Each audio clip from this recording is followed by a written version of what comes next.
जय श्री राधे राधे। हरे कृष्णा। प्यारे भक्तों, आप सभी को पता ही है कि आज वैशाख मास प्रारंभ हो चुका है। वैशाख मास की पूर्णिमा है आज। तो आइए वैशाख मातम का पहला अध्याय पढ़ लेते हैं और श्रवण कर लेते हैं। बोलो जय श्री राधे राधे। पहला अध्याय अथ वैशाख महात्म्य। मनुष्यों में श्रेष्ठ नर और नारायण को नमस्कार कर देवी सरस्वती तथा व्यास जी को प्रणाम कर उनकी जय बोलता हूँ। सूत जी बोले, परमेष्टि ब्रह्मा के पुत्र नारद जी से राजा अम्बरीश ने पवित्र वैशाख मास का महात्म्य पूछा। राजा अम्बरीश बोले, हे ब्राह्मण, जो संपूर्ण महीनों के महात्म्य वर्णन किए वह मैंने अच्छी तरह से सुने। सभी महीनों में वैशाख मास श्रेष्ठ है। अतः वैशाख का महात्म्य विस्तार से कहिए, मुझे सुनने की इच्छा है। यह विष्णु भगवान को प्यारा क्यों है और इसमें कौन कौन धर्म कार्य उन्हें क्यों प्रिय है? यह क्या दान करना चाहिए, उसका क्या फल होता है? यह सब कार्य किस देवता को प्रसन्न करने के लिए करने चाहिए? इस मास में करने योग्य कार्य क्या है? कौन से कार्य विष्णु भगवान को प्रिय हैं? इसमें क्या दान किस लिए किया जाता है? इसका फल और उद्देश्य क्या है? इस मास में किन किन वस्तुओं से भगवत पूजन करना चाहिए? हे नारद, यह सब विस्तार से सुनाइए, मैं श्रद्धा से कहूँगा।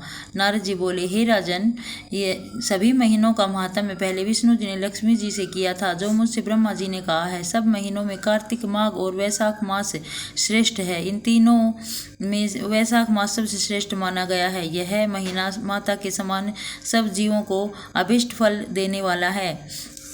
इस महीने में दान, यज्ञ, व्रत और स्नान करने से सब पापों का नाश हो जाता है। यह महीना धर्म, कर्म, यज्ञ और तप का सार है। इसकी देवता भी प्रशंसा करते हैं। यह मास विद्याओं में वेद विद्या के समान, मंत्रों में प्रणव, वृक्षों में कल्प वृक्ष, गौों में कामधेनु, नागों में शेष, पक्षियों में गरुड़ के समान है। देव में विष्णु, वर्णों में ब्राह्मण, प्रिय वस्तुओं में प्राण और मित्रों में भार्या के समान है। नदियों में गंगा के समान, तेजस्वियों में सूर्य, शस्त्रों में चक्र, धातुओं में स्वर्ण, वैष्णवों में शिव जी के समान, रत्नों में कौस्तुभ मणि तुल्य। धर्म के लिए सबसे उत्तम मास है। इस मास के समान विष्णु भक्ति उत्पन्न करने वाला और कोई महीना नहीं है। मैं इसकी संक्रांति वैशाख मास में सूर्योदय से पहले जो मनुष्य स्नान करता है उससे विष्णु भगवान लक्ष्मी जी सहित अत्यंत प्रसन्न होते हैं। जैसे अन्न से सभी प्राणी प्रसन्न होते हैं, वैसे ही वैशाख स्नान से निसंदेह विष्णु भगवान प्रसन्न होते हैं। वैशाख स्नान करने वाले मनुष्य और जो उनका अनुमोदन करता है वह भी सब पापों से छूटकर विष्णु लोक को जाता है। मेष राशि के सूर्य में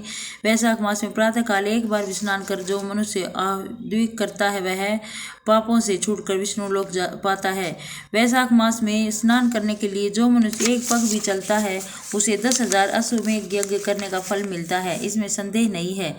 जो या एकाग्रचित हो, जो ऐसा संकल्प भी करता है उसे भी निसंदेह 100 यज्ञ का पुण्य फल मिलता है। वैशाख स्नान के लिए धनुष बराबर भी जो मनुष्य चलता है वह संसार के बंधनों से छूट वैकुंठ धाम को जाता है। ब्रह्मांड भर में तीनों लोकों में जितने तीर्थ हैं राजेंद्र, वे सब नगर बाहर के थोड़े से जल में भी रहते हैं। अर्थात वैशाख मास में स्नान के लिए किसी भी तीर्थ में न जा सके तो नगर के बाहर किसी जलाशय में स्नान करना चाहिए। यम की आज्ञा से शास्त्रों में लिखे पाप उसी समय तक गरजते हैं जब तक मनुष्य वैशाख स्नान नहीं करता। हे राजन, विष्णु भगवान की आज्ञा से वैशाख मास में तीर्थ आदि के अधिष्ठाता देवता सूर्योदय से 3 घड़ी तक जल के बाहर मनुष्यों के हित के लिए ठहरते हैं। हे राजेंद्र, उस समय तक जो लोग स्नान किए नहीं रहते हैं आते हैं वे उनको दारुण श्राप दे अपने स्थान को चले जाते हैं। इसलिए वैशाख स्नान अवश्य करना चाहिए।